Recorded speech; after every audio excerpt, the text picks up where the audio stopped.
which for a lot of us Southern folks, we don't understand a lot of that. So what a snowcat or a snowcat, I'm sorry.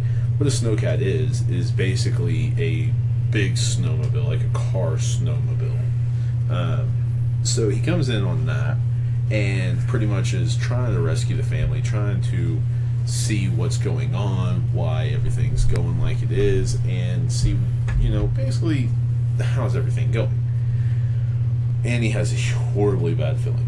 Well, pretty much goes in and he finds out that Jack Nicholson's crazy, or Jack Torrance is crazy. Jack Torrance swings the axe and kills him almost on the spot, which, bye-bye to the cook. Unfortunately, you're not making any more meals. So it goes on, and Shelley Duvall and Danny Lloyd, or Wendy and Danny, are in the maze running from Jack. Well, Jack follows, or Danny is running through the maze from Jack. Well, Jack follows Danny, and he's calling his name out, and, kind of horribly just maniacal glint in his eye, if you will, about pretty much murdering his little boy, which, is every parent's worst nightmare, that your significant other wants to kill the kid.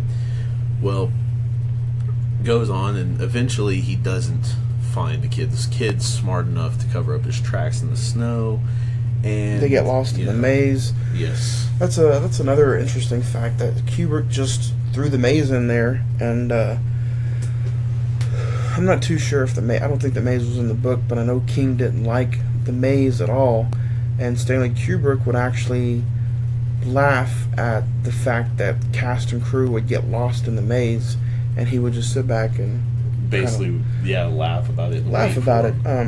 So Kubrick, we keep going over this, but everybody disliked working with him, which is kind of crazy, because he made pretty good movies actually, but he's creative differences, and maybe he's just one of those directors that just one time rub is about it, and go from there and bye bye. So we hit on some pretty interesting key points of the movie, some interesting facts, some reasons maybe King didn't like it or really just didn't care for it. But we're just going to go over the end a little bit more, and pretty much that would wrap up the Shining episode, because there's too much that everybody knows about it. Like, as far as an in-depth scene-by-scene goes, it's one of those movies that explaining it in long form and dialogue isn't really going to do it justice. You just go out there and, it's worth seeing. It's definitely 2 thumbs up on my list. But at the end of the film, the camera moves slowly towards the wall in the overlook, and a 1921 photograph revealed to include Jack Torrance, seen in the middle of the 1921 party. In an interview with Michael Cine-Men, Kubrick overly declared that the photograph suggests that Jack was a reincarnation of an earlier official at the hotel. Still has not stopped from developing an alternative readings, such as maybe Jack had been absorbed into the Overlook Hotel. And so really it's just, that's what Kubrick right there says is the ending. That's what it's about. Right.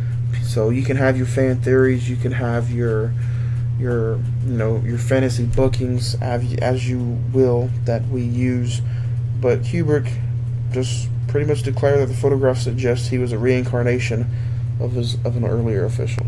Okay, so kind of cut and dry and hang it up. One thing that I did want to point out with that, and it is an earlier scene, is I think the thing that truly set him off was her interrupting his writing process, and then he was actually falsely accused of hurting Danny. Danny wandered into room 237, got hurt, and he said by a crazy old woman that was in there, and his sweater was all ripped up, marks on his chin and neck, for that matter.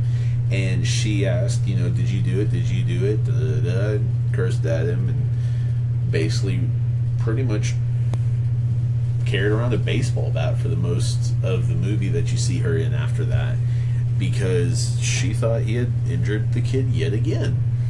Well, he then turns to the bar, which is empty, and they actually make a point of stating that, well, if you wanted any booze, you hope you brought your own.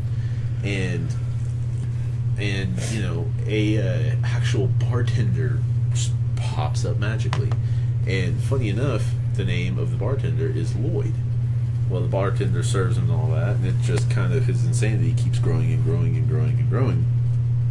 And the camera goes around them, and you actually see that 1921 party as it's going on. And it doesn't make sense at the time, but up to that picture, then it does. But, you know, she comes in and tells him of a crazy woman and in the room 237 that we're not alone. And he's like, how in the hell do you think that? And basically, he goes to check on it and sees the naked woman. She turns into kind of an old woman with horrible, horrible sores on her, for that matter. And he freaks out, and kind of after that, it goes on a killing rampage for quite a while of the movie. So we went back and forth on the movie. We've gotten into some detail about the ending. We've gotten into some detail about the boy and whether it's a ghost story or if it's not a ghost story. But one interesting fact that everybody was pretty interested in, and one of the main reasons this movie is so wildly popular, is the famous scene where he uses the axe, cuts into the door, and he simply says, "Here's Johnny." And that, believe it or not, was complete 100% improv by Jack Nicholson. Which is kind of cool, honestly, because there has been a ton of different movies and different lines and different scenes that have just been improv by the actors themselves, you know, just throwing something out there funny or something out there creepy. Because this one, I mean, you know, of course it's from the late night show, but you know, that "here's Johnny" kind of deal is just creepy in the mannerism of which he used it. And, you know, poor Shelley Duvall apparently was actually truly scared of him throughout most of the set, which is very, very telling of how she kind of had to get into the character and how he got into the character, for that matter. Yeah, she was pretty abused, if you can say, as far as by the director. He would, you guys can go back and try to throw it in the Google machine and search it up. She was pretty, I wouldn't say abused, but she was tortured pretty much by Stanley Kubrick, as far as so many retakes and leaving her out in the cold, and would just do some things to frighten her with Jack Nicholson. And like you said earlier, she was pretty terrified of the guy. Yeah. But, you know, she actually at one point in the movie even locks him away in the storage to, you know, get away, basically. Which, truthfully, okay, touching on the end when they did actually get away. Okay, the ending is basically that she gets in the snow cap and basically starts the engine and leaves, while Jack Nicholson is left in the maze, pretty much just like a wild animal, hollering and screaming, and, you know, I mean, it's not even really discernible words, for that matter. But he goes on and goes on and goes on and is lost in this maze. Well, the thing is, it's messed up that he just literally freezes to death, because one of the last shots before they go on to the photo is that of him sitting there pretty much a popsicle stick, because of the low temperatures, probably the winds, you know, the freezing snow on the ground.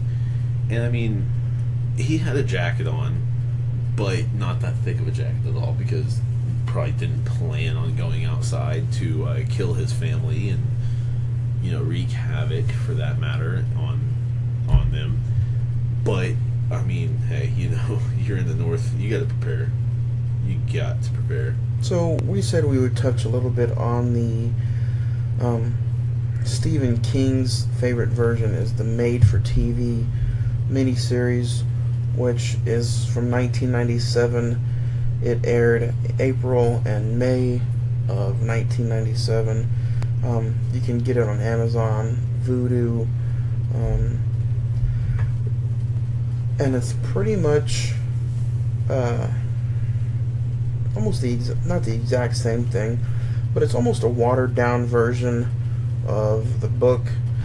And of course Stephen King is going to like it more because they go word for word almost pretty much on the book. But I think that covers everything that we can get into full on long form here for The Shining. It's just, words can't describe how you get into a movie quite like that. But if you had to go see the movie again, would you see it again? Yeah, I'd definitely see it again. As far as one of your favorite Stephen King movies, what do you think about it? As far as, I mean, I know what you think about it, but would it be on your top? Yeah, I could put it. Would it be on one of your movies that you have to see every Halloween season? No, maybe not every Halloween season, but I'd definitely see it at least once, maybe even twice a year for that matter. Because I like to revisit movies that I really, really, really like. I mean, I've seen Harry Potter constantly. I've seen Donnie Darko constantly. I've seen Full Metal Jacket, another Stanley Kubrick movie, a ton of times. So it definitely would be up there with that matter. I would definitely watch it again, time and time, just because the acting is great. Shelley Duvall didn't get a great run to work with, I guess. Yeah, she really wasn't my favorite part of the movie. I'm not saying she didn't try her hardest or she did a good job, but for me, that wasn't my favorite part of the movie at all. And if you tell yourself she looks familiar, she plays Olive Oil in the live action Popeye featuring Robin Williams. Which actually would have been kind of interesting to see the characters or the chemicals with her and Robin Williams again in a different movie. That would have been kind of funny and kind of cool to see. But she didn't do it for me in this movie, and I think for that simple reason, it was not my favorite Stanley Kubrick movie, but it definitely is one of those movies that I do watch once a year, just because it does creep me out, and it is one of those creepy kind of movies. Now, as we are getting in here, this is just episode 2, so don't judge us too harsh. I feel like episode 1, to me, blew this one out of the water. Episode 1 with The Shining was really, really good. So we can't really...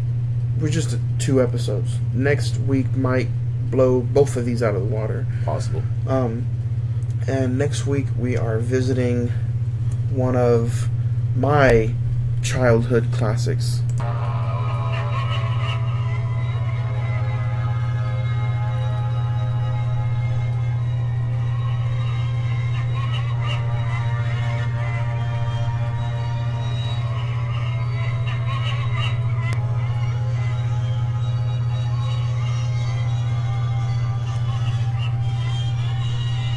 Which, truthfully, this movie is a very, very creepy, just insanely creepy movie for that matter. So next week we will be visiting Killer Clowns from Outer Space, directed by the Cheeto brothers, Steve and Cheeto. It's not one of those movies that you just... It's a cult classic for a wrong reason, but I enjoyed the hell out of it. It is one of those movies that at its time was not popular, but it grew with age. Yep. I think it's more popular now than it was when it was released in 1988. When was the last time? Have you seen Killer Clowns in full? Yeah, I've seen it. I actually seen it just. I know this is funny. I actually seen it just last week. For that matter, and it had been a while before that, but we were actually talking about it last week, and literally gone home that night and caught it within like 15 minutes from the beginning. So we are definitely going to rewatch that and get into the Killer Clowns from Outer Space long form. I hope we did The Shining justice today. If we learned anything from the past, we're not going to bash a movie. We're not going to tell you not to go watch it.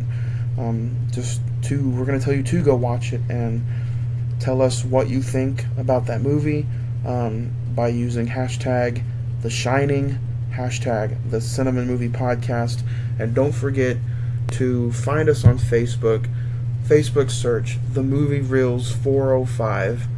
Like us, share us, hit that Learn More button, follow us on YouTube, subscribe, and we will definitely... We will get back to you. I mean, we're going to be interactive.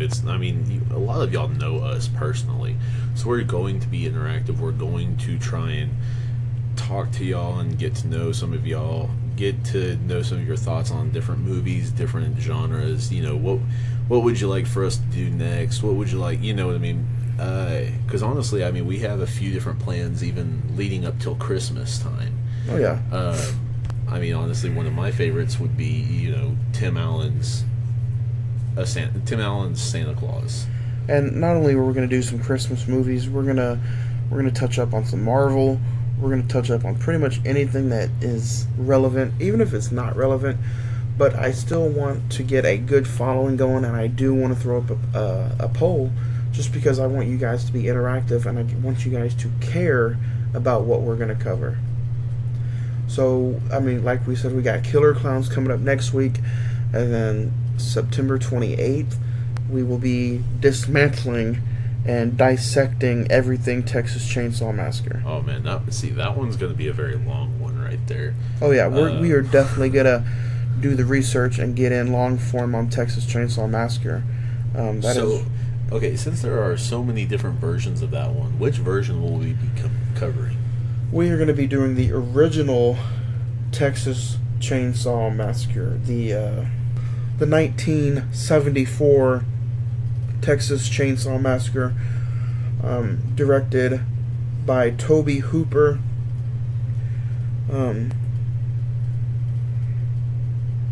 starring the late great Gunnar Hansen as Leatherface. That's the version of Texas Chainsaw Massacre that we're going to be getting to here in 2 weeks. There's definitely a lot of other versions out there. We might touch and do some small segments on those, but definitely doing the 1974's classic of A Texas Chainsaw Massacre. Definitely. And that one will be a very interesting episode, along with the one after that, which will be Halloween, the start of the spooky season, if you will. The first episode of October will be the original 1978's Halloween. So we're gonna throw up that poll. About the poll, you will definitely be able to vote and tell us what movie you want to hear us cover starting the second week of October. We will gather up 5 or 6 movies, throw those into the poll, and whichever one wins, we will cover that long form. So, also, if you guys have any other ideas, or if you guys have anything you want us to search, be looking out for that Facebook, Movie Reels 405. I will definitely be throwing up some pictures of The Shining coming up soon, my top 5 Jack Nicholson movies. I'm also going to throw up Ed's pictures of his top 5 Stephen King movies. Before we head out, is there anything you want to cover or go through? No, honestly, I'm just excited to be going into these first podcasts, for that matter, just to reach out to our audience, reach out to friends, family, for that matter, as well, and to see what we can do with this thing, where we can take it, how far we can take this. We're already nearing 100 views on YouTube. We have around 14, maybe 15 subscribers on YouTube. We have about 95, almost maybe 100 on Facebook likes. I know a lot of y'all have been, liking, and some of y'all have been commenting, some of y'all have even been sharing the page, and we appreciate that so much. We want to say that we're grateful to have the following that we have already, for that matter, and we haven't even released our first video at this time, at least. So yeah, just keep on, sharing, liking, commenting, helping, get the word out there, kind of. And definitely click that learn more button to go onto the YouTube, subscribe if you like our content, for that matter. We'll also be doing up the more we get, the more we touch bases with everybody. We're going to do maybe some 30-second to 15-minute Facebook Live videos. We'll go through the library, if you will, of the movies that we go through, all the hard copies that we see and go through. We'll do a little video on that. But don't forget, The Shining is what this episode is all about. How creepy, and how it still stands this test of time. Don't forget, you can check it out at Harkins Theater, October 23rd, 7 p.m. $5 to go see The Shining on the big screen. So, if you ask me, this wraps up week number 2. We are long forming it out. The Shining, week 2. Can't wait for week 3. This is Johnny Real. And this is Edward Silverscreen signing out. Lee will see you guys next week. Have a good one. But yeah, starting with the main character. Okay, so the movie starts out, he goes to an interview. So, goes to an interview, and he's talking to the owner of the hotel and one of the directors of the hotel. And he's talking about being the caretaker for the 5 months and how he'll get peace and solitude for writing his books. And one thing that kind of stuck out to me is that they didn't tell him about this when in Denver, when he was supposed to be, being told about the job. Over the phone. Yeah, over the phone. But they told him in person at the main office in the hotel about a tragedy that actually happened back in 1970 with a man named Charles Grady and his entire family. And it's kind of a bird's eye look into what's going to come up into the film, actually, which is honestly, I think, a little bit funny that you're pretty much throwing out what the film's going to be about within the first probably 7 minutes, if that. And what they go on about is that there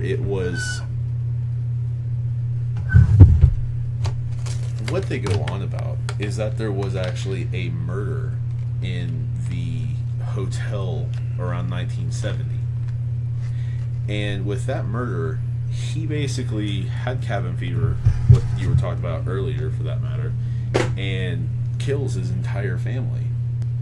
Literally, wife, kids, all that. He just splits open their heads with an axe, goes from there, and all in all, he blows his own brains out with a double-barrel shotgun. Just, and they kind of just, like, oh, well, do you still want to do this because this happened here, and da-da-da, and he's like, oh, yeah, that's not going to happen to me. No way. And it's something that I find interesting is he's an aspiring writer and a recovering alcoholic who has had aggressive incidents in the past. Yeah, with his son, when he, what we mean by that is the little boy Danny, about, I think they said 5 months prior to the beginning of the movie. And what's funny is when you're first introduced to Danny Torrance, the actor is Danny Lloyd.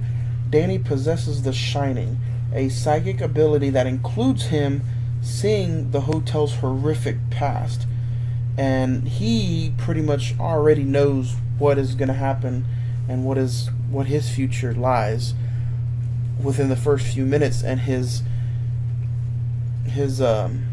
alter ego, as you would say, or his imaginary friend Tony, is pretty creepy.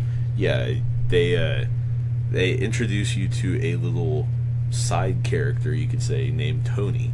And to me, Tony is kind of like a partial possession of this kid, because the kid says that Tony is a little boy that lives in his mouth. And you can literally, he's brushing his teeth, for example, in the start of the movie, and he's talking to Tony about, why don't you want to go to the hotel? Why don't you want to go to the hotel? And he's demanding, no, you're going to tell me why you don't want to go to the hotel. I want to know. I want to know. And then the kid blacks out, and a kind of slightly disturbing scene comes on about the hotel elevators, which, keep in mind, this kid has no idea. This is pre-internet era, so the kid has no idea what this hotel looks like. But it goes in, and there is blood just pretty much in a tidal wave coming out of the actual elevator. And what's interesting about that, and pretty funny, is that in the day, 1980, 1979, when the trailer was first released, you couldn't have something that gory in a trailer that's not rated. So Stanley Kubrick lied and said that was just a bunch of rusted water in the trailer because of the old hotel. And in the movie, when you go see the movie, you'll find out that it's just blood. Which, I mean, don't get me wrong. To me, I would have been one of those people that do the ratings and kind of looking at them like, do you think I'm stupid, or are you really trying to do this right now?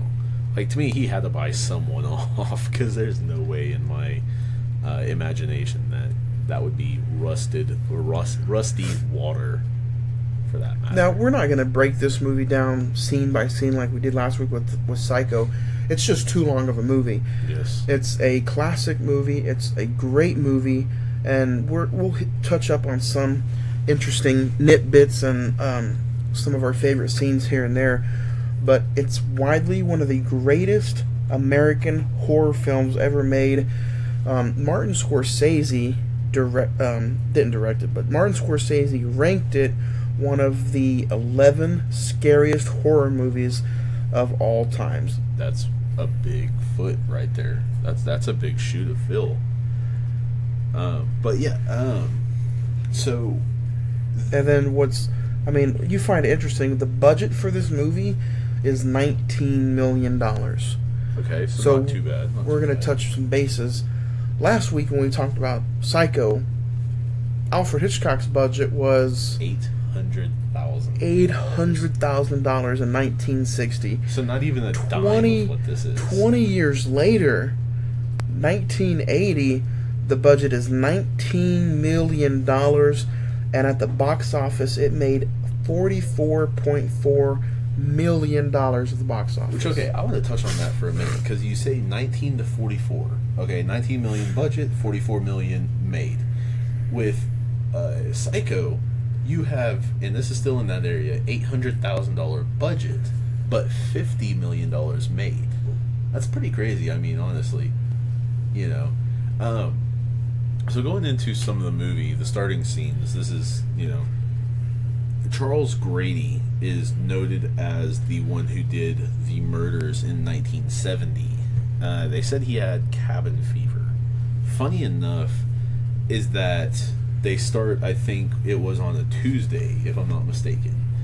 And pretty much they go in and they've got Wendy, Shelley Duvall, Jack Nicholson, Jack Torrance, and then they've got Danny Torrance, or Danny Lloyd for that matter. So they're all viewing and all that, and they're being taken on a tour of this actual location, which, funny enough, there's a bit of info that I've heard that it was 85 takes to get that tour correct. 85 takes just for a tour. But a cook named Holland takes them around. Black guy, bald, seemed like very, very nice guy. Takes them around the kitchen, shows Shelley or Wendy, as they are in the movie, shows her around the kitchen, so she knows where to prepare the meals and where to, show them to get something to eat. Shows them the freezer and how much meat, and I mean, they've got piles of meat, piles, literally. And then shows them the storage room, the dry storage, where you've got your beans and rice and peas and blah, blah, blah.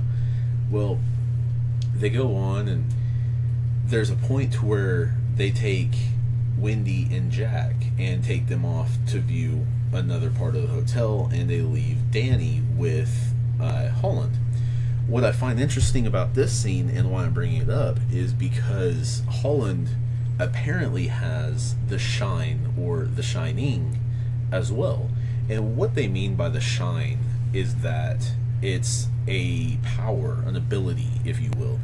And what's funny about it is it reminds me of telepathy. You know, Holland says that he can read his mind, basically. Like, he calls Danny Doc, and then Wendy says, "Oh, how did you know we've called him Doc? We've called him Doc for years." And he goes, "Oh, I must have heard it, heard you calling him Doc." And he goes, "I must have heard you calling him Doc earlier." And she's like, "Well, okay, I guess maybe I did say that." And it goes on, and he talks about how his grandmother could do it, and how he can do it, and how he knows Danny can do it. And Danny goes to tell him that he's not supposed to talk about it. And he's like, "Have your parents told you not to talk about it?" And he says, "No, Tony has told me not to talk about it." And he's like, "Well, who's Tony?" He said, "Well, Tony's my friend. He's my friend." And he's like, "Okay, well, what's special about Tony? Why does Tony get to boss you around?" And he's like, "Well, Tony lives inside of my mouth." And he's like, "Can I, he's like, "Okay, can I see him?" And he's like, "Well, sometimes he lives inside my stomach." Gets kind of weird, and I'm thinking, definite possession with this kid and Tony. Well, he imagines basically Tony as the index finger on his right hand. And anytime he's talking to Tony and Tony talks to him, or Tony talks to the mother, he kind of makes his voice raspy and basically will kind of do a puppet-like motion with his right index finger, meaning that's Tony. So basically, and that's kind of a key point to this entire movie, is that the shine, or the shining for that matter, that you are shining upon someone else when you read their mind, or like you said earlier, you can actually see into the future of possible events that are going to happen, or see into the past, possible events that have already happened, which makes you think that a lot of this happens in this movie, because there's a lot of points of that in this entire movie. And for the whole family. Right. What's interesting about it, though, is that this movie is still to this day very creepy, very eerie. The soundtrack is a huge influence to that. The little twin girls is creepy. The scene where Jack Nicholson goes to room 237 and sees this beautiful woman get out of the tub, dripping wet, she's nude, and then all of a sudden, boom, it's like a old decrepit body. And we're gonna go ahead and jump ahead of ourselves here, but we're not gonna break this film down scene by scene. You guys have seen it. If you haven't seen it, I widely recommend going and seeing it. Most definitely. Don't compare it to the book. Don't compare it to the 1997 miniseries. This movie is very, very good. Interesting notes about it, though, that the production took place almost exclusively at MIE L Street Studios, when the set's strongly based on real location. So it's it's not very different of Kubrick working with a small crew, as it allows him to take many takes. The axe scene was almost 120 takes.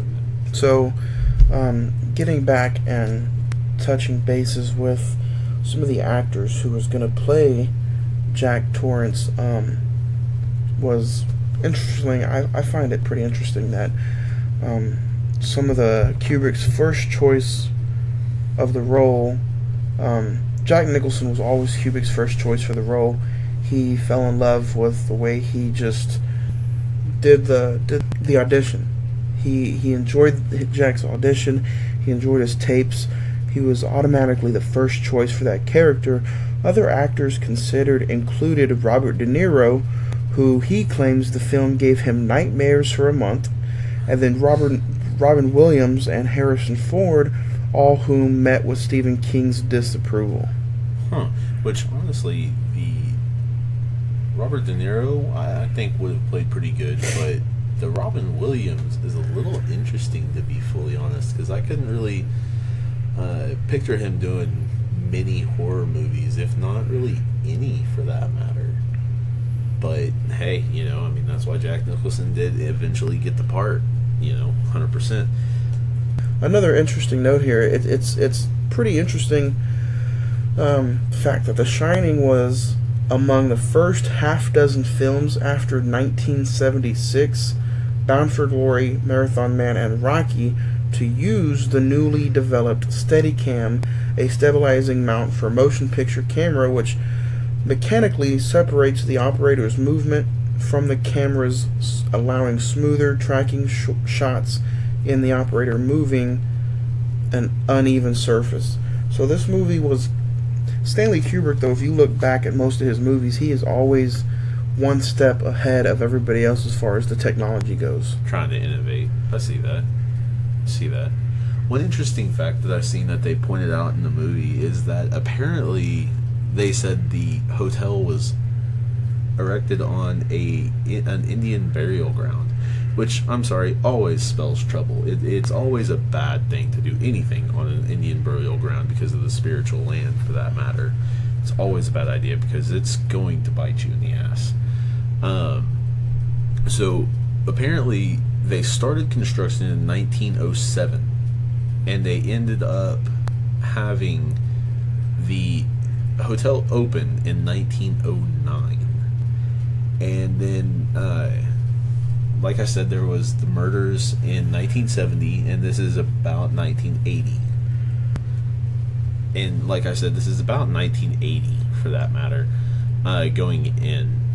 Well, like I said, they were taking tours, talking to the little kid about The Shining, the gifts he's got, kind of a sixth sense thing in a bit, if you will.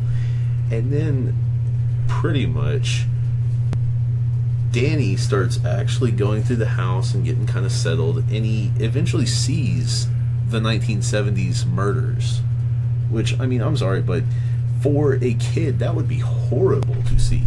Literally, just horrible to see that. Let alone to experience it. Because he's probably, I'd say, like 7, 8 in this, maybe 9 tops. But either way, even at 10, this would be kind of a horrific thing to deal with, basically. Yeah, and you hear the horror stories from Jack Nicholson and Duvall about how she was constantly exhausted. Nicholson had said he never wants to work with Kubrick again because of how many takes it took for the axe scene. And even though Jack Nicholson used to be a volunteer firefighter and he was moving that axe pretty good, that's the reason why he was moving it pretty good. I still find it interesting that he would come out and say he would never work with that director again. And it's not just Jack Nicholson. There's a lot of actors, writers that say they will never work. Well, they can't work with him again. He's dead. But there's a lot of people back in the day that said they would never work with him again because he was just so out there. And he was as crazy as some of his movies seem to be. That's actually a really interesting fact for that matter. But yeah, no, yeah, I've also heard that because he did apparently quite a few nutty things. Apparently, going along with the movie, one thing that they talk about is that the little boy Danny was injured by Jack. And Jack tells Wendy that if he ever basically it was in a drunken rage, says he was writing a book prior to this, and basically he got mad because Danny had thrown some of his papers around. And I mean, I can get, being a little angry, but yeah, I mean, you don't, just use full strength yanking the hell out of your kid. But no, with that matter, anger does lead us to do some stupid things at times. So, and that's one of the other reasons, supposedly Stephen King didn't like this movie, was because Kubrick made Jack Torrance out to be a just mean old ruthless drunk who got angry as the film progressed. And if anybody wants to go read the book or watch the 1997 miniseries, Stephen King actually prefers the miniseries over the movie because it's more faithful to his book. So The Shining is definitely a film that stands the test of time, just like Psycho did last week. Everybody needs to go see this movie. Go rent it, go buy it. It might even be on Vudu as far as one of their free films, but there's an interesting fact that this movie is actually going to be in theaters in the upcoming weeks at Harkins Theater. Yeah, I've actually heard the date's going to be October 23rd, a Tuesday at like 7 or 7:30 p.m. Right in time for their for Halloween. Yeah. They do that every Tuesday. Is their Tuesday night classics at Harkins Theater. You can get in for $5. $5 gets you a ticket, and you can see all the old time classic movies that you want to on the big screen. I've been to plenty of them. It doesn't matter what movie it is. If it's your favorite movie, you have to go see it on the big screen. We might actually go check it out again that Tuesday night on the big screen. Yeah, actually talking about when he was writing. You talking about Stephen King? Oh, no. Talked about when Jack Torrance is writing the writing scenes.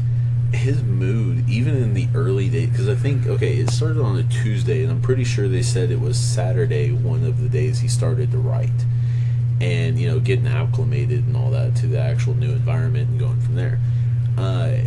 His mood changed dramatically. Yeah, it changed. It changes pretty fast in the movie. I mean, it kind of you can see he gets a little annoyed here and there, but you can see he kind of backs himself off a lot.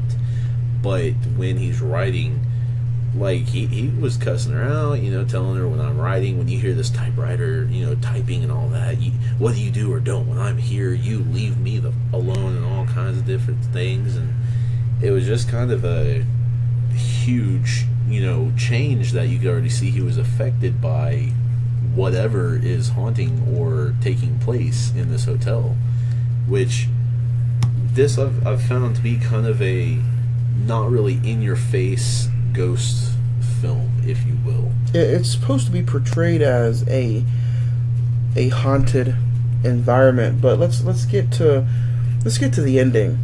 This is going to be one of those 2.5 hour movies. The way it is it's the plot is pretty simple. Jack Torrance arrives at the mountain isolated overlook hotel. Everybody knows the plot. As time gets on, he gets angry and angry and angry, and so when you get to this movie, what was the one thing that stood out the entire time about this movie, from that very opening scene to the famous ending picture scene? What was your thoughts about from the beginning and then to the end? Truthfully, like you were just saying, how much his anger, you could even say rage, goes, just skyrockets. Then on top of that, you've got one thing that stuck out to me was the maze, which was kind of a Stanley Kubrick creation. Stephen King actually uses hedge animals or creatures, if you will, that will kind of come alive when you aren't looking at them.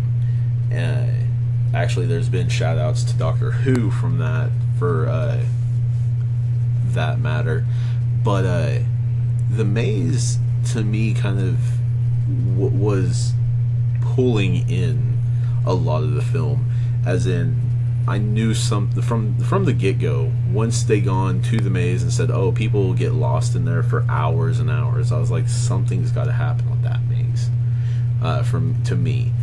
On top of that, with his anger, and then with the misogynistic way they treated Shelley Duvall, her character, to be the weak woman portrayal, I will say. are three of the things that stood out to me the biggest, for that matter. What stood out for you? It's a movie that I've seen numerous times, but to me, it's always going to be the bathroom scene. And it's another bathroom but scene. but I'm still always a little troubling with the ending, because is the hotel haunted? Is it a ghost story? Is Kubrick telling a story with ghosts of the two girls? Are they the ghosts haunting people? The former caretaker and the bartender, are they a ghost that's haunting? Technically, you're led to believe that it's just a ghost story, and Jack is possessed. But the ending shows you the famous picture frame with the 4th of July party from 1921. So you're led to believe that there's some time manipulation in the works, for that matter. Exactly. Because, honestly, it's just Jack Nicholson. The only difference is he's in basically a suit and, I think a bow tie combination, for that matter. Partying like it's, 1999, except for way back in 21, for that matter. So, really, in some sequences, there is a question of whether is it ghost story, is it cabin fever, reincarnation even. That's another thing. But I can definitely see Stephen King's frustration with the movie, because now, before I get into this, I watched the movie, I love the movie, but when you actually learn about the book, Stephen King, and what Stephen King wanted the movie to look like, you can definitely see the frustration of why Stephen King doesn't like it. Yeah, definitely. Talking about the things that stuck out, one of the things that stuck out was, of course, Danny and Tony, for that matter. Danny, like we've talked about, is the son. Tony is the possession, imaginary friend, possibly the shine or shining ability in him, for that matter. In one scene, or actually in a few different scenes, for that matter, he kind of gets to blurt out the famous line, "Red rum, red rum, red rum, red rum," and the thing, murder, of course, spelled backwards, but it sounded almost like a parrot talking, for that matter, like a trained parrot that's just been taught to say that multiple times. That's another thing that probably seems frustrating, is we're definitely going to review the book, and I think that's going to be the first poll that I'm going to throw up. I'm going to throw up a poll, and I'll definitely this episode is going to drop September 14th on Friday at 3 p.m. So I'll throw up the poll on the same day, and the poll is going to ask simply, what version of this story do you prefer? Do you prefer Stephen King's book? Do you prefer the 1997 miniseries? Or do you prefer the 1980s Stanley Kubrick's movie? So to get the poll out there, and to get the poll, to see if you guys follow and actually give a shit about the poll, I'm going to throw up the poll, and this will be the first subject of matter. Because it seems to strike an ordinary balance between the psychological and the supernatural, and which ways lead you to think that the supernatural could even eventually be explained by Jack. He must be imagining all these things. Maybe he's just crazy, and his kid and wife isn't even there. Right. I mean, or even that, he's kind of living a life over and over and over and over, kind of a Groundhog Day effect. Exactly. So I think the rest of this show is just going to be us going over the ending. Fantasy booking. Yeah, fantasy booking. So, is he a ghost? There's me, honestly, I think it's being just over thought about. I think it's what Stanley Kubrick's version of it is pretty much, they go up there and he writes, and he goes wacko, and he tries to kill his family. What actually was interesting, another kind of famous line or word, phrase used nowadays is brought up in there again. All work and no play makes Jack a dull boy. And that is written, I mean, probably hundreds, if not thousands of times. I mean, it's literally probably 400 pages of what we assume all has the words and lines constantly. All work and no play makes Jack a dull boy. Constantly. Honestly, one of the things we found out is the poor secretary of Stanley Kubrick had to write that out herself on a typewriter. I feel kind of bad for that lady, but I mean, dedication to the job, you getting paid, well, okay, I'm getting paid to do this, well, fine, whatever.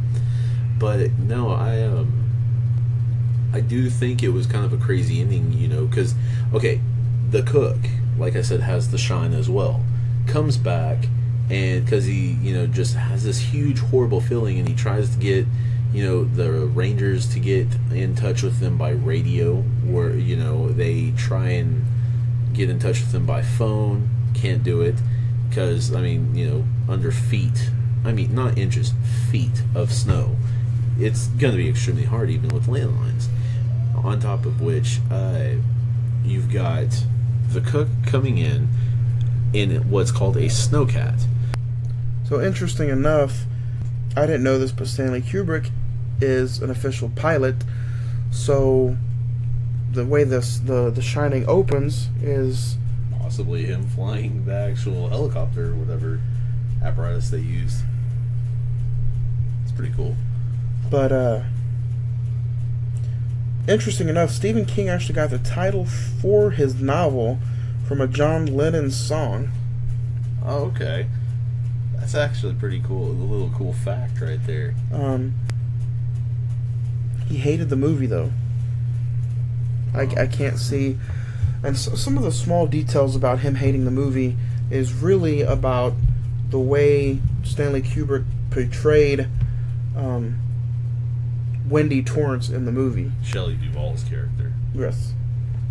So, I mean, honestly, maybe he was wanting her to be a stronger character, a stronger person, I guess you could say, for that matter. Because she did seem, like I said, the damsel in distress in the movie. She did seem to kind of have that, I don't know, even if I have a weapon, what to do with it kind of deal.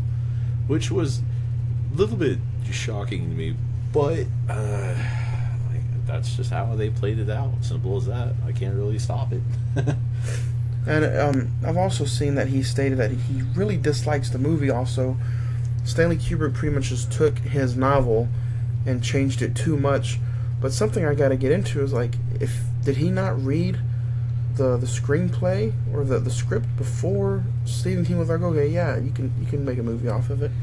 I mean, possibly not, because literally he could have just been, coming up from, or possibly not, he could have just, the actual studio came up to him and said, hey, Stanley Kubrick wants to write a movie going from, your book The Shining, and yeah, so he sold the rights, or sold some of the rights or whatever, and said, okay, whatever, cool, kind of deal. So the way the movie starts off is Jack Torrance is a writer, and he is pretty much going to be staying at this hotel from the end of October until the beginning of May. The entire winter, he'll be here at this hotel. Now, I have seen this movie numerous times. I love this movie. It is one of the creepier Stephen King novels turned into a movie. Whether he liked it or not, I enjoyed it. This is your first time seeing the movie. What did you? Yeah, it is. What are your thoughts? I thought it was a good movie. I liked it. Some of it is kind of like where I figured it would go to. If you look in the maze, I kind of figured something would get lost in there somehow. That would come into play. I figured that just the whole entire house was going to be kind of a playhouse in a way. I didn't see some of it coming like some of the other characters, the twins, and different things like the Butler, different things like that. But yeah, I definitely would give it at least 8.5 out of 10. Seriously, 8.5 out of 10. So the tragedy that they talk of in the movie was from 10 years prior in 1970, where this guy who killed his entire family, and supposedly they just called it cabin fever.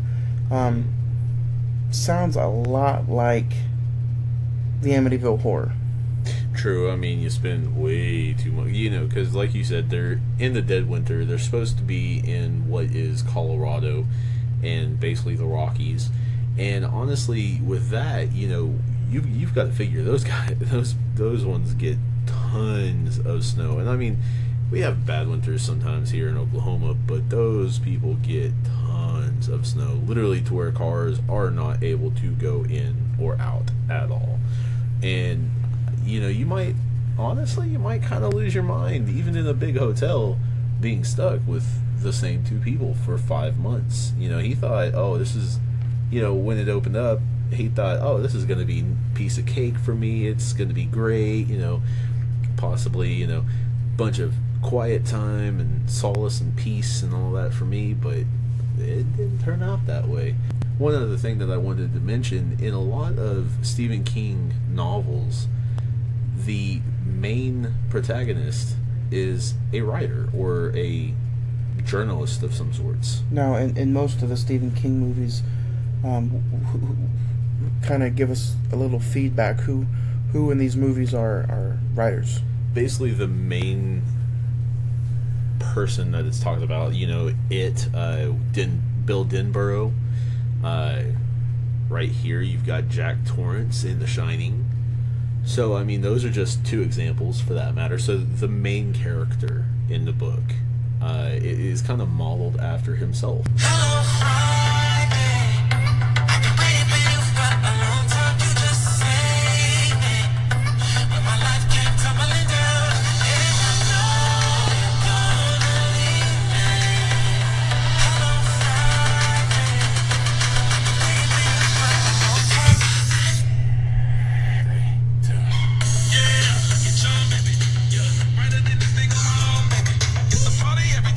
It is Friday, September the 14th, and we are here. We are back, episode 2 of the Cine-Men movie podcast. Johnny Real here with you, as alongside with Edward Silverscreen right here. How y'all doing tonight? Alright, so we are jumping into a different movie this week. Right here we are going over 1980 Stanley Kubrick's The Shining. And as far as last week goes, I hope everybody enjoyed Psycho episode, our first episode. Couldn't have went any smoother for me. I know it was ran a little longer than what we had planned, but I think we got into a lot of detail as far as movie news, the way the movie goes. Hopefully some backside information on the movie. Oh yeah, I think we got a nice little steamy baked potato with the beef right there. I really do. Nice little sirloin steak for y'all. Alright, so basically we're going to go ahead and do the same kind of deal. We're just going to jump in and say, hey, this is what, we're looking forward to, what's coming out, that we're looking forward to, maybe even some news you didn't know, and then maybe even a top 5 for y'all. Little different one this time, though. So don't forget, though, the only way you can find us is Facebook search Movie Reels 405. Like, subscribe, share. Hit that learn button. It'll take you right to our YouTube link, and subscribe. And that's how you can catch our shows. That's how you can catch our pictures. The Facebook Cine-Men Movie Podcast on Facebook. We are growing fast. We are growing rapid. And let's get into some little interesting news facts going down. We're doing The Shining, but we're doing the 1980 Stanley Kubrick's version of The Shining. And even though this is not Jack Nicholson's one of his best performances, it is definitely one of his most iconic performances. Oh, yeah. Very memorable. As Jack Torrance.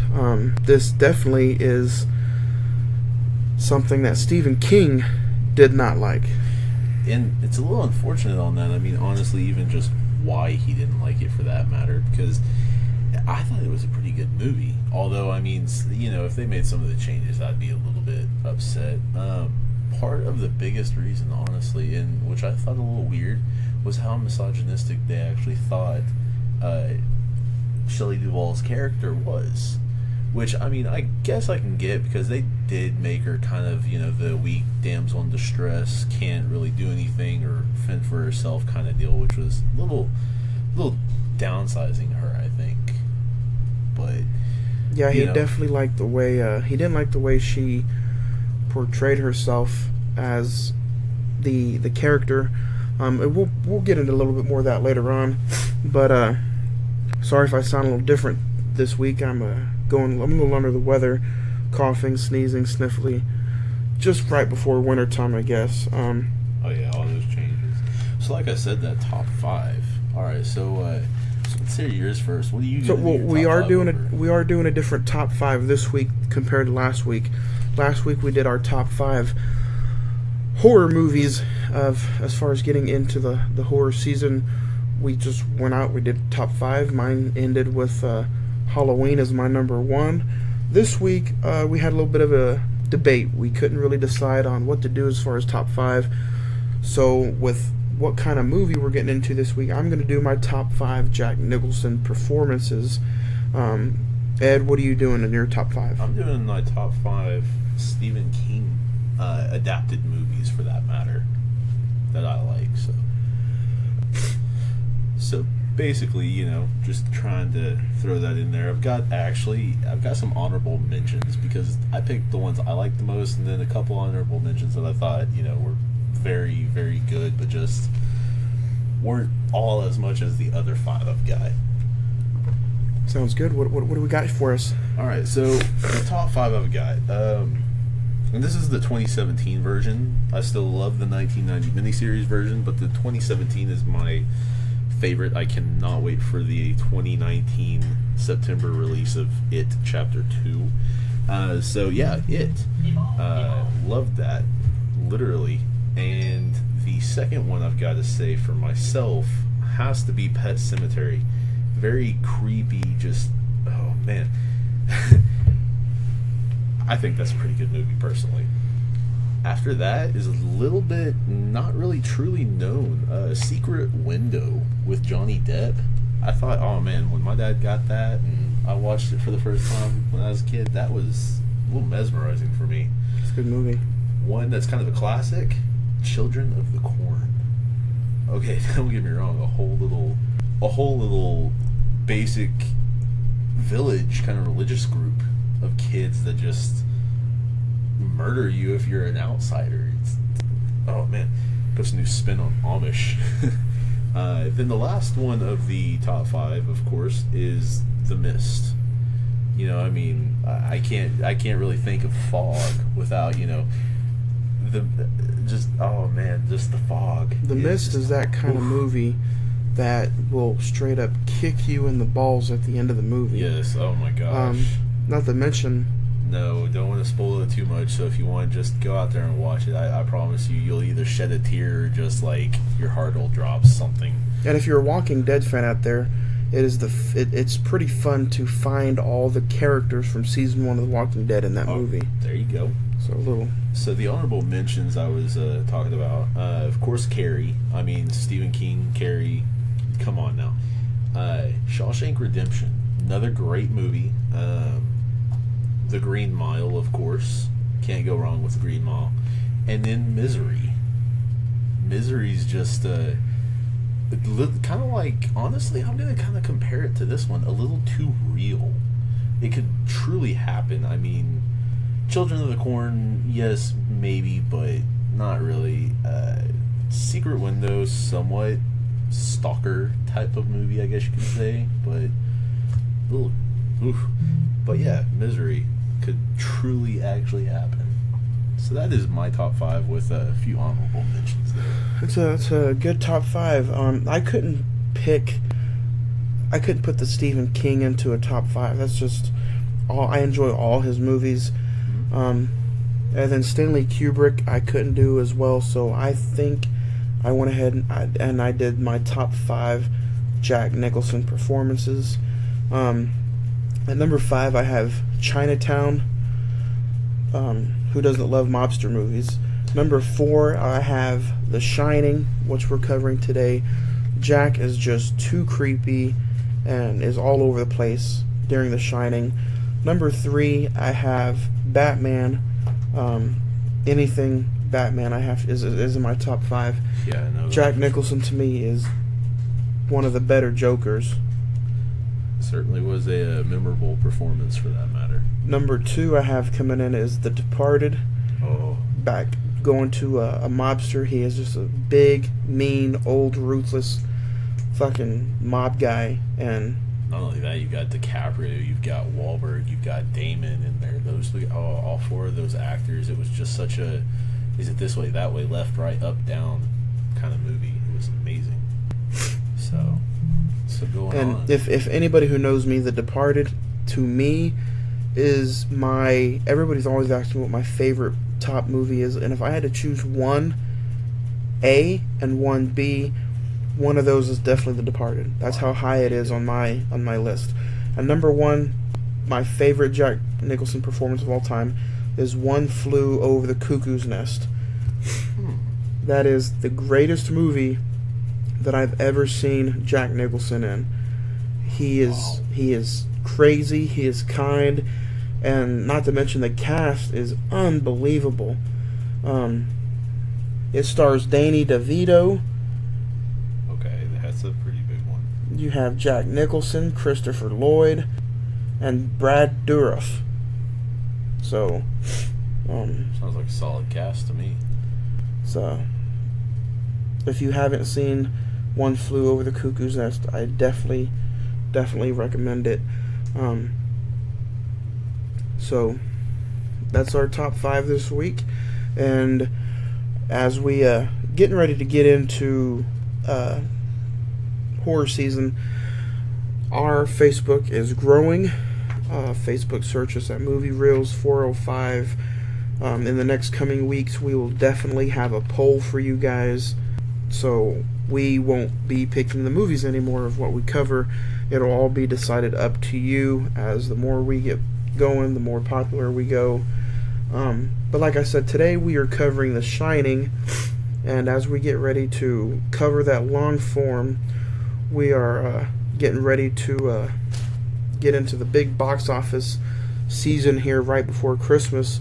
And some of the top movies that we're looking forward to seeing in the big screen this next few weeks is The Nun. Man, by the time you guys listen to this, The Nun will already be out, and that is from the Conjuring universe. What are you looking forward to about The Nun? I mean, honestly, the one thing is I hope they do it justice.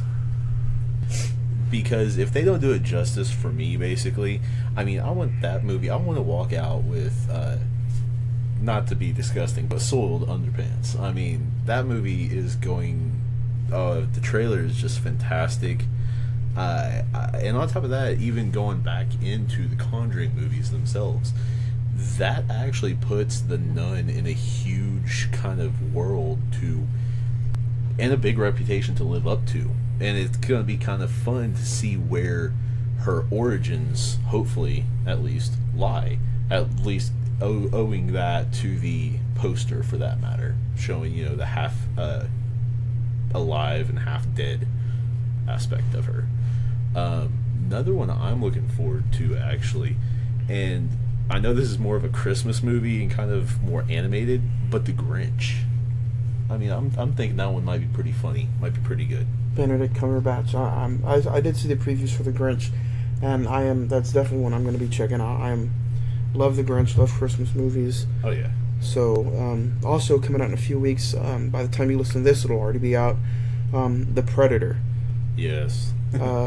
I recently was able to check out all of the first 3 Predators on 4K on the 4K release. Picked it up at Best Buy. A little Best Buy plug right there. If you're out there, Best Buy, listen. I buy a lot of movies from you guys. A lot of movies. But No, rewatching those definitely got me hyped up for the Predator, and I can't wait. I could have sworn in the trailer I saw like a 15-foot high Predator. Yes, they apparently are calling it the ultimate Predator, which kind of makes sense because, I mean, honestly, if that, like probably what, 6'4" Predator for that matter, is doing that much damage to supposedly trained military individuals, I wonder how. Oh man, sounds like Arnold Schwarzenegger and the Predator fucked and had a love child, and out came the ultimate Predator. Well, if it's got the muscles of Arnold, I guess so then, huh? And then for going back to something a little bit more child friendly, is Goosebumps 2. Okay, exactly. And if you are a kid that grew up like we did, I grew up on the Goosebumps books. I grew up on the Goosebumps TV series. I didn't read any of the books. I don't read books. I'm fucking retarded. But I bought the first Goosebumps movie, like I do all my movies, obviously. And I actually enjoyed that first movie. I thought I was going to hate it, but I really enjoyed it. Oh, yeah. Jack Black actually did, I didn't know what to truly expect with him being the, R.L. Stein of this universe. I've got to admit, I liked it. I really did. I'm a fan. I'm waiting, for number 2 to come out. I did think the only gripe I've got is that it did seem a little Disney-ish. Like, kind of like the Disney kids movies, I guess you'd say. But, I mean, then again, if you go back to, like, Hocus Pocus and, even Brink, for that matter, I mean, those were great movies to me back in those days. Yeah. So, don't mind that at all. Well, as we are approaching the 15-minute mark on this first episode here, it is all movies here, and as I said, we pay for our movies here, so I'm just wanting to give a shout-out to Vudu. If anybody hasn't yet, you remember on my last episode I said go out, download the Vudu app. All those movies are free. Which, I mean, okay, it's kind of like, take this for example. It's kind of like YouTube. You watch a video that's a lengthy video, kind of like what these are, and then you might watch a couple ads. On there, I actually downloaded it too. So on there, you watch maybe a 30-second ad, and then you've got a full movie from there. So definitely, that is and they're free movies. All you have to do is plug your internet in. You have to put in your email address, and you're hooked up. You're good to go. You don't have to pay a monthly $12 to $15 fee. Yeah, go from there. Even TV shows, for that matter, not just movies. Exactly. Even the movie we're covering today, The Shining, is on Prime Video. You can rent it for $2.99, and you can buy it in HD for $7.99. Either way, not bad at all. And if you want to buy the hard copy on Amazon, it's $9.96. Which, one more movie I actually wanted to that I wanted to come and push out there, Bohemian Rhapsody. If you're a fan of Queen at all, that one's a must see. Even if you just have, I like that song, or I like a couple of their songs, like, go and see that. I know a couple of my friends out there are extremely big fans of Queen, and I know they are dying to see this thing come out. Well, yeah. Not to mention, we're gonna, when we do dig into The Shining here in just a few minutes, we will cover the 1997 made-for-TV series. We'll go over just a little notes and plug-ins, because we did not watch The Shining 4-hour miniseries, but I'm definitely called about it. We're going to get into it. Mm-hmm. But let's take a few short second break here, and we'll get right back with you right here on the Cine-Men Movie Podcast. And we are back here on the Cine-Men Movie Podcast. A little bit of movie news for you.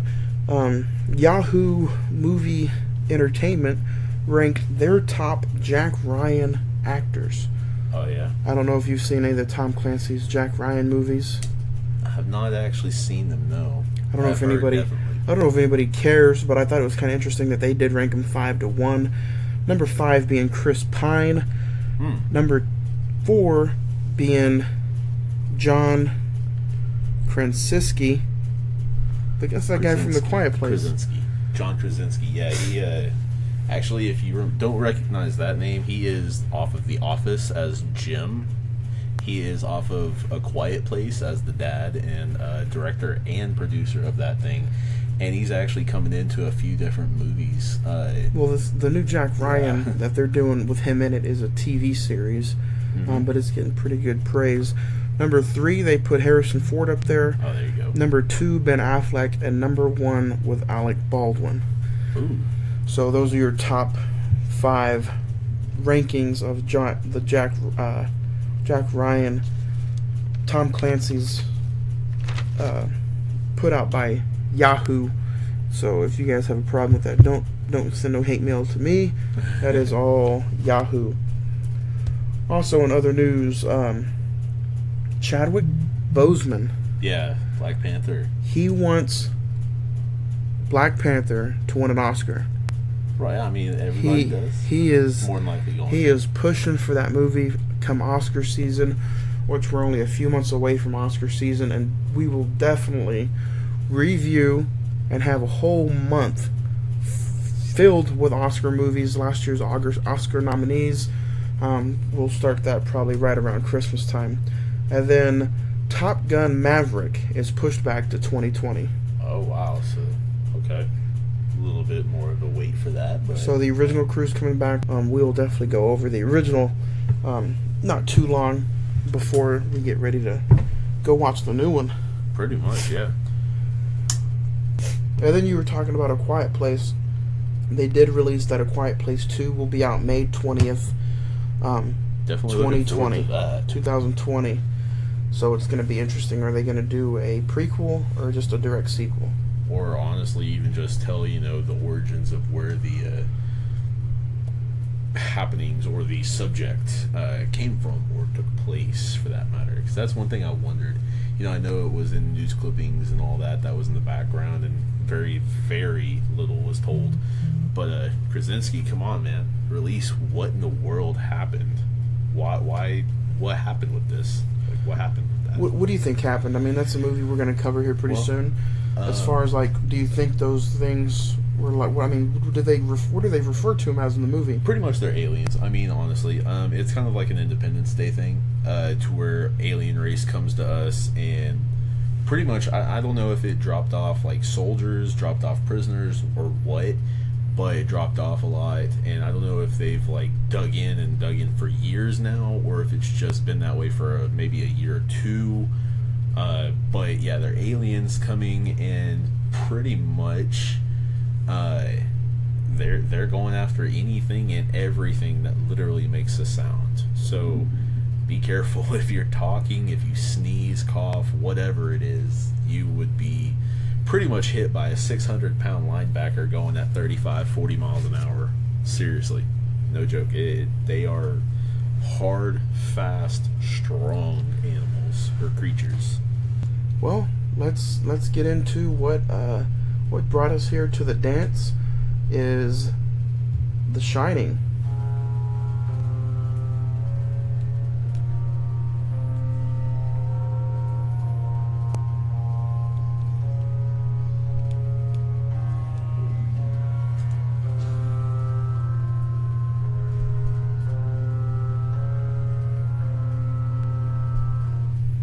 And what's interesting about this movie is it debuted in 1980, based off of the Stephen King novel, directed by Stanley Kubrick, stars Jack Nicholson as Jack Torrance, Shelley Duvall as Wendy Torrance, Danny Lloyd as Danny, and other than that, it's really a who's who of writers.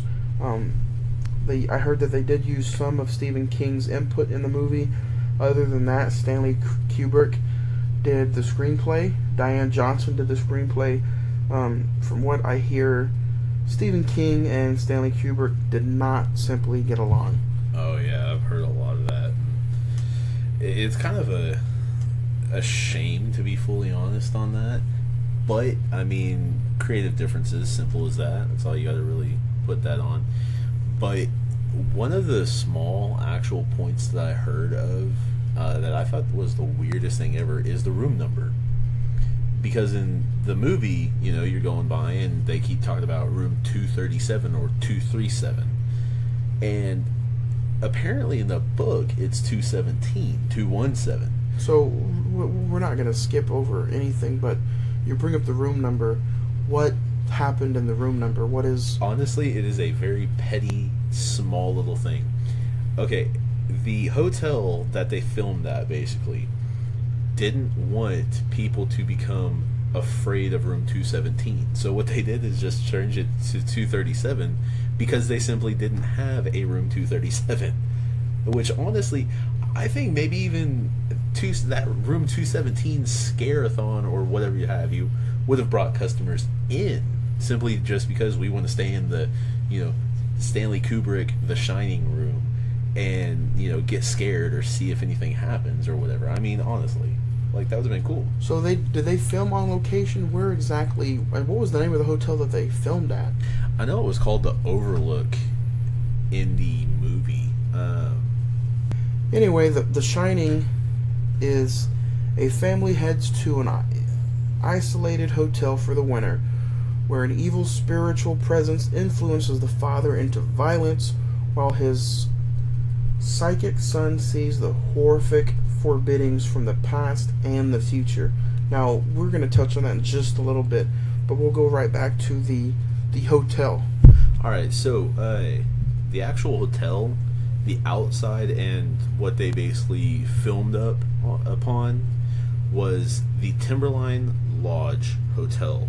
And it's actually kind of funny because the Timberline Lodge is in Mount Hood in the area of northern Oregon. So, literally they're supposed to be in Colorado, but they're in Oregon, probably 1,200, 1,300 miles away easily. And, I thought that was actually, like I was actually saying about the film, I thought it was really, really awesome that they, were pretty much in a helicopter or a plane or something like that, flying over the mountain range to get the shots of, them driving the car and going from there. I really thought that was pretty cool, but, to get the realism, the real feel of that they were going somewhere, or he was going somewhere for that matter.